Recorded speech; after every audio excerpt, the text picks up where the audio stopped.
విద్యుత్ శాఖలోని పొరుగు సేవల ఉద్యోగులందరినీ దశలవారీగా క్రమబద్దీకరించే అవకాశాలను పరిశీలించాలని ముఖ్యమంత్రి కేసీఆర్ అధికారులను ఆదేశించడంతో ఉద్యోగులు హర్షం వ్యక్తం చేస్తున్నారు.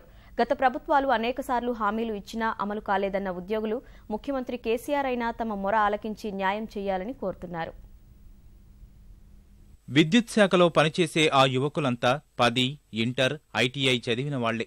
పెద్ద చదువులు చదవలేక ప్రభుత్వ ఉద్యోగం రాక పొరుగు సేవల కార్మికులుగా చేరారు. కొన్నేళ్ల తర్వాత అనుభవం ఆధారంగా క్రమబద్ధీకరణ చేస్తారనే ఆశతో తక్కువ జీతాలకే పనిచేశారు. అనేక కష్టాలు పడుతూనే సబ్స్టేషన్ల వద్ద కొలువు చేశారు. ఎప్పటికైనా తమ జీవితాలు బాగుపడతాయని ఆశతో బతుకు బండి లాగిస్తున్నారు.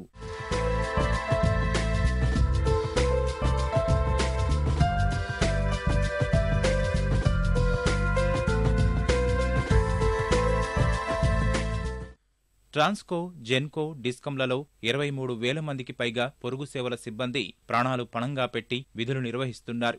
వీరంతా చాలీచాలని జీతాలతోనే కాలం నెట్టుకొస్తున్నారు. పీఎఫ్, ఈఎస్ఐ పేరుతో కొందరు గుత్తేదారులు వీరి శ్రమను దోచుకుంటున్నారు. మరికొందరు జీతంలోనూ కోతలు వేస్తూ కార్మికుల పొట్టకొడుతున్నారనే ఆరోపణలున్నాయి.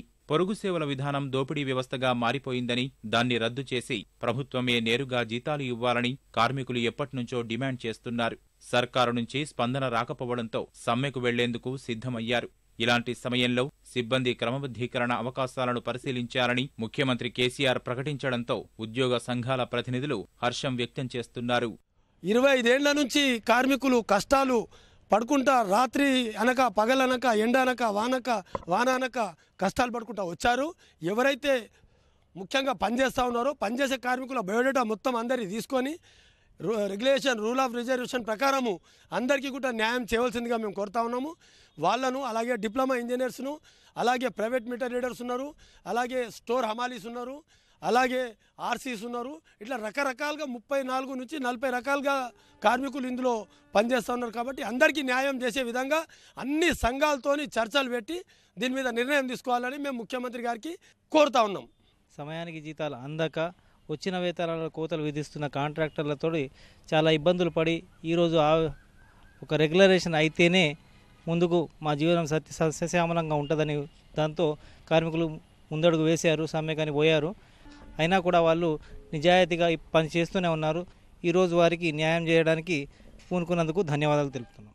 గత ప్రభుత్వాలు ఎన్నో హామీలు గుప్పించినా 10 ఏళ్ల నుంచి ఒక్కరిని క్రమబద్ధీకరించలేదని పొరుగు సేవల కార్మికులు వాపోతున్నారు.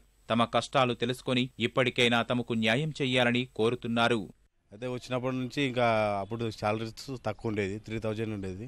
అప్పటి నుంచి ఇప్పటి వరకు మేము ఏంటంటే రెగ్యులర్ అవుతుందని చెప్పేసి చేసుకుంటూ వస్తున్నాం. అయినా మేము 9 ఇయర్స్ అవుతుంది, అయినా ఇప్పటివరకు ఇంకా కాలేదు. అయితే చాలా గవర్నమెంట్లు వస్తున్నాయి పోతున్నాయి, ఇంకా అప్పుడు ఎప్పుడో ఒకసారి చేసారు, తర్వాత అప్పటి నుంచి ఇప్పటివరకు లేదు.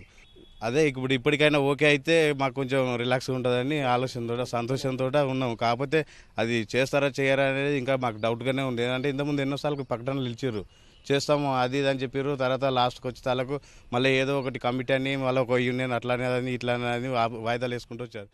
ముఖ్యమంత్రి కేసీఆర్ ప్రకటనతో పొరుగు సేవల సిబ్బంది హర్షం వ్యక్తం చేస్తున్నారు. తమ జీవితాల్లో కొత్త వెలుగులు వస్తాయని ఆశగా ఎదురుచూస్తున్నారు. ఎలాంటి అడ్డంకులు లేకుండా క్రమబద్ధీకరణ ప్రక్రియ సాఫీగా జరిగేలా చూడాలని కోరుతున్నారు.